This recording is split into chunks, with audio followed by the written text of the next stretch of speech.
on to our second speaker. We're a little bit behind, but not too much. We've made up a few minutes here. Omar Jessu's going to be speaking next. His title, Video, Audio, and Chat, Impact of Presence and Student Engagement. Take it away. Because we're running behind, this will be a very short presentation. So ever since COVID, and actually even before that, we've been seeing a rise in online learning. This actually took off even before COVID. Not many people realize that, but like the advent of MOOCs, I don't know if you have heard those, like really big platforms for online learning. But then especially during COVID, we really saw it take off during the pandemic. Alright, so there's both pros and cons, and a lot of this is still being worked out. For example, some pros, it's very controversial, but at least I found one article that said it's equally as effective as in-person learning, which gives some promise, but of course take that with a grain of salt because there are contributing findings too. It affords more convenience and autonomy, as I'm sure a lot of you can relate. Can potentially democratize education, although even here all these need to be qualified. For example, if the technological access is widespread enough, but still there's very promising things. And then cons, it really suffers, especially with respect to collaboration, especially the quality of collaboration. So like the discussion variety and quality suffers, you have higher dropout rates, that's a big one. And this study will kind of address, that's kind of the promise of the study. What did that sound?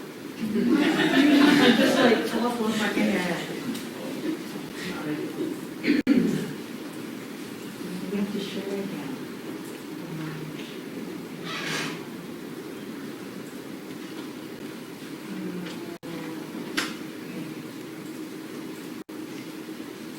Sorry, go back. It should be fine. Thank you. Okay, the study focuses on these modes of participation in something common: chat, audio, or video. Actually, you know what? Just raise your hands here. Who here used video during their classes? Yeah? Interesting. So one theory that ties into this is media richness theory. So a richer media would be like one that, first of all, has more cues, like a larger symbol set. So it's not just like text. You can also use facial expressions, hand gestures, nods, that kind of thing. More immediate feedback. You can see how important that would be for schooling. Communicate emotions better. And especially when the material is kind of ambiguous, that's when you really need media richness. That's what the theory claims. So for example, in a learning environment, a lot of conversation going on that's like not clear. It's helpful to have richer media, like video or something. So this is one of the frameworks I'm using with these constructs. Breaks down presence. I think presence is really crucial for this kind of study. So this really unpacks presence. So cognitive presence is just a process by which someone encounters a problem and then kind of explores for solutions and then applies the solutions to solving the problem. Social presence is the degree to which others are salient to you. Like, do they feel like real people? Do you come across as a real person? Teaching presence. This is kind of a larger construct that can be subdivided, potentially. So like the design of the learning environment, how the teacher is conveying the stuff, so the leadership there, and the facilitation of the students' learning. And the second construct is student engagement. Let's see, I first cover why is it important. It's been linked to all these important outcomes. So as we talked about with online education, one of the big problems was retention, people like dropping out. That's what I mean by retention here. Retaining those students, better lifelong learning, more impact, work readiness, overall growth, personally and socially, more well-being. Self-appraisal can be unpacked into things like pride. There was an article that went into that, like feeling good about yourself, stuff like that. And we can break down student engagement into these dimensions, the typical ABCs: affective, behavioral, cognitive. So emotional would be like, are you feeling interested? Are you bored? Are you feeling anxious, confused, so on? Behavioral would be, let's do cognitive first. Cognitive would be like, are you thinking about it? Are you invested in what you're thinking about? Are you problem solving using learning strategies? Asking good questions? And the behavioral engagement is just kind of the outward manifestation of the emotional and cognitive engagement. Like, are you raising your hand? Are you nodding, smiling, participating, so on? Gender, this was an interesting finding. It's going to link into the hypotheses. Females quite consistently score higher on student engagement than males. And the kind of engagement would be like, I remember from an article, it was like males underestimate the kind of engagement necessary for the course, or that females would show up more prepared, that kind of thing. Lastly, why is this research important? It addresses the problems I talked about earlier, like the student dropout, the problems with collaboration, and also there's a kind of a lack of research focusing on these modes of engagement in the classroom, like video versus audio versus chat. Why focus on the mode of engagement in the first place? I really like this model because it shows how everything's linked together. So video, audio, and chat, I would think of it as like a structural influence, like the setup of the classroom, but it has really long-term downwind effects on student outcomes, in between even student engagement, which we're going to talk about in this study. So it shows kind of the importance of looking at something so like foundational that it affects like everything after it here. So let's go quickly through the hypotheses. Video, audio, or chat. I'm hypothesizing that video will do better than audio will do better than chat, mostly because of the mediation theory. Video affords more cues. Hypothesis 2 is that females will score higher than males on measures of student engagement. About the interaction, no specific hypothesis. Alright, what was the design here? So we have two independent variables. One is gender, one is mode of engagement, video, audio, or chat. Dependent variables at two scales divided into subscales for each. Presence was measured by the community of inquiry scale. Student engagement was the two TVs. It's a between groups design, 2x3, non-experimental. Okay, so these are the participants. 68 undergrad students total, 11 males, 57 females, and inclusion criteria was they have to be taking at least one class online either last semester or this semester. This is actually a mistake, sorry guys.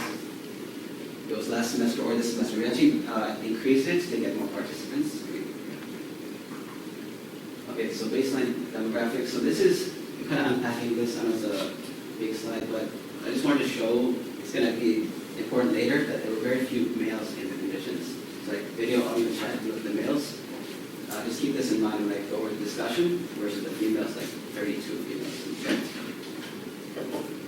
Materials, these two scales, and we divided them into 3 subscales each, according to the dimensions. Procedure is very clear. Anonymous study done, obtain their informed consent, yet indicate are they using video, audio, or chat. We asked them some demographic questions and their experiences around online stuff. For example, how is their technology access? Are they satisfied with their internet? What was their GPA, that kind of stuff, ethnicity. And then gave them 2 scales to fill out, and then the review statement at the end. Analysis, we ran a factorial ANOVA on the 6 subscales, assumptions were met. Okay, unfortunately, no significant results, although we kind of unpacked the effect sizes, and there was mode of engagement with the gender interaction. Partial escort there, so it's going to be some medium size. So we're going to unpack that since in lieu of like no significant results. So yeah, here's a graph. Hopefully it makes it more clear. Hopefully it doesn't make it more confusing. We have females here. This is kind of as I expected, like video being the highest, then audio, then chat. Males are all over the place. Okay, so some interesting findings, just going to unpack that in the results section, so I'll talk about it later. Is that when I looked at the demographic questions, we looked at their reason for picking video, audio, or chat, and this is kind of a theme that I noticed that 15 people answered with the theme of anxiety, and I think this is going to be crucial for when I go to the discussion later. And these were some of the other reasons they mentioned when choosing one or the other. So like anxiety, they mentioned anxiety as a reason not to use video. And also I found it interesting that for that anxiety response, 14 out of 57 females expressed that concern for the choice not to use video, whereas only 1 of 11 males expressed anxiety as a reason not to use video. And I think for you guys are instructors here, this might actually be useful, even though this is not the actual diploma studies on. It's interesting information. So discussion. So why the multiple results? I think the sample was not good. Yeah, limitations inadequate sample size.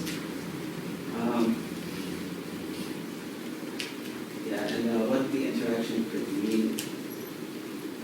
Again, I think it's just because there's such few males in only 3 males in participating in each condition, then it just threw off the findings. So that's honestly it, I think. And then the limitations, mostly females. The interesting thing here, I think, is also that this campus is like all females for psychology, but then in the trades program, it's like all male. So if I should study again, I would have pitched it to them. And I don't think the trades people are answering in some. And the participants are all recruited from KPU, so that makes sense too. For future research, yeah, I would pick a more diverse, larger population. I would go to the trades program, honestly. It's all males there. Yeah, and then I'll look at, this is a very recent article unpacking student engagement on like a more interesting level for a complex level. It identifies that the antecedents of student engagement are also really important. So I would look at like how are people coming into this choice of video, audio, and chat? Do they already have an understanding of which choice is better? Do they have an expectation about which choices will impact their grade better? So the antecedents are really important. And actually, kind of the precursor of student engagement was student satisfaction, and it was criticized because it didn't account for, it just kind of assumed that all students start out at the same level, but then student engagement actually takes student satisfaction, expands it to include all the structural features, that the teachers are involved, the learning environment, there's a lot of kind of things. So we can expand it even one step further than the antecedents. Like, I think construal matters a lot, like how are students construing that choice. Yeah, that's right there. Okay.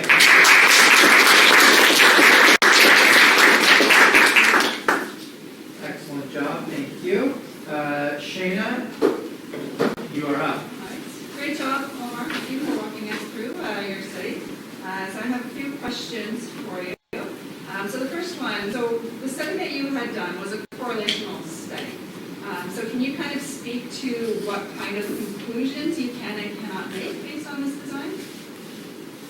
I'm actually going to quote, is it Terry? No. I've never had his instructor, what's your name? Oh, Roger, please. Roger, please. Terry Colbert, I haven't seen any instructors at all. You said something interesting during the first defense. You said, even if it's not experimental evidence, it's still some evidence. I think that's like the perfect stitch. It's not experimental. I didn't actually assign anybody to the conditions, but it's also not. Actually, in this case, it is no evidence.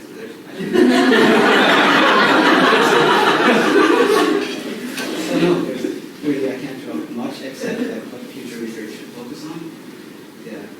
So would you say then from these conclusions that it doesn't matter what No, mode you not at all. choose? There could be a potential finding there, but we have such low power that there's a high chance for a type 2 error.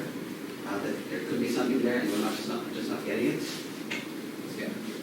So what is your recommendation then? So faculty come to you or students come to you. So is it better if I use my camera or should I just stick with chat? What would you say?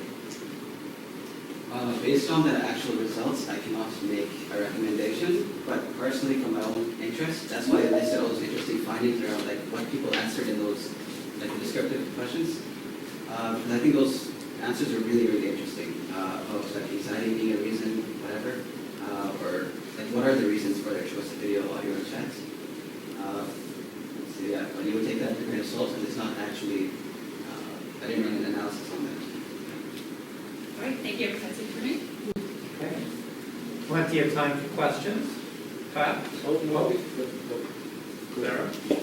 So I was just going to say, as a former trade student, I would say that it's not all. And secondly, do you think that by going to the trade, if you were to redo it and you went to the trade school, that would have an influence on your results? What trade were you in? Carpentry. Nice. I mean, I'm not right now. So would it have made a difference?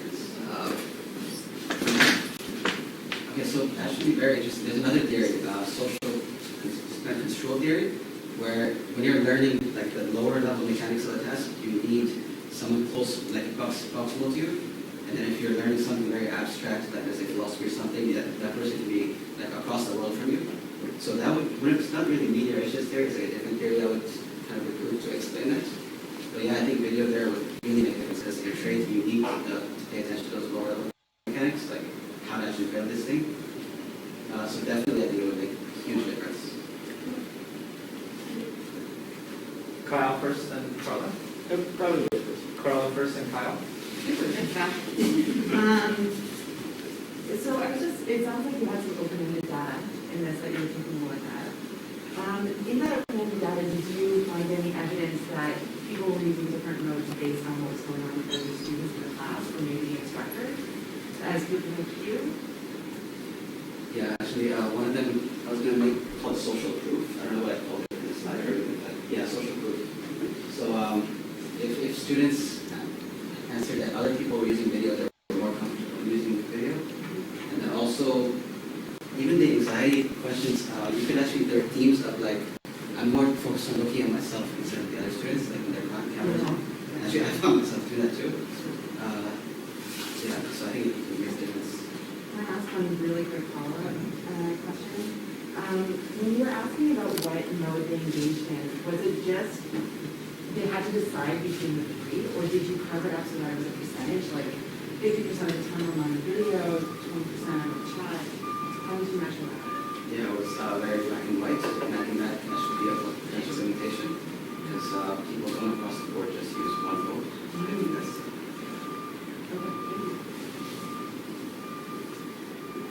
Kyle? No, you were next. Okay, I'm gonna go. Great presentation. You're a good presenter. I really liked it. And it's such an interesting, like it's so interesting even though you didn't find anything. But what I want to know, were you simply asking if the student used the video, or did you look at also if the instructor is using the video? Like, do you think those students could be interacting? What are your thoughts on that? Yeah, I only asked for students, but definitely there are, like when you look at the studies on student engagement, there are kind of two approaches to it. Some look at students focused and some look at the instructor side. Yeah, I was looking at this, I can't remember the exact details of that, but yeah, so we only focus on students. But that's, would the instructor having video open would make a difference? I think it would tie to the social proof thing, honestly. If the videos, if the instructor setting an example like that, only more students would pick it up. Yeah, it's interesting. Well, I'm just thinking that if the students were more likely to use video, the instructor might also be more likely to use video, and you might want like future, I think there's lots of work for future research, even the anxiety thing, because I think there's some research that shows females will, they actually report more anxiety, more social anxiety, more test anxiety in the university. So I think even though, you've got power issues and stuff, there might be something there. Yeah. But yeah, I would be really interested in a future study that kind of looked at both those things, instructor, like if you're going forward. I think that would be So good. I'm actually curious, do the instructors feel more anxious when the students don't have their video on and you have to keep your video on? Yeah. I don't like it.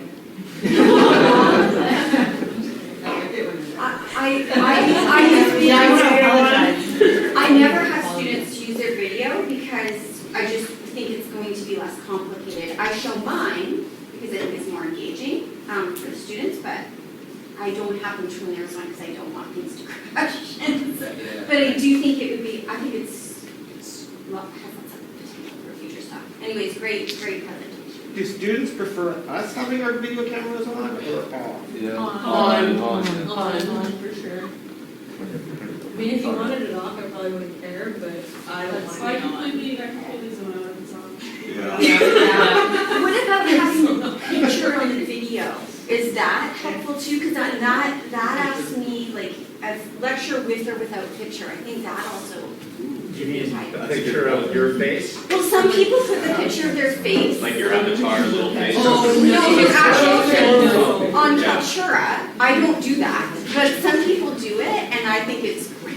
I like it, but I don't do it. So it's not video, but it's just a picture? Yeah. Oh, that's It's yourself You're lecturing. in the corner. But I it's find not- it it's important. Oh, not- that's annoying.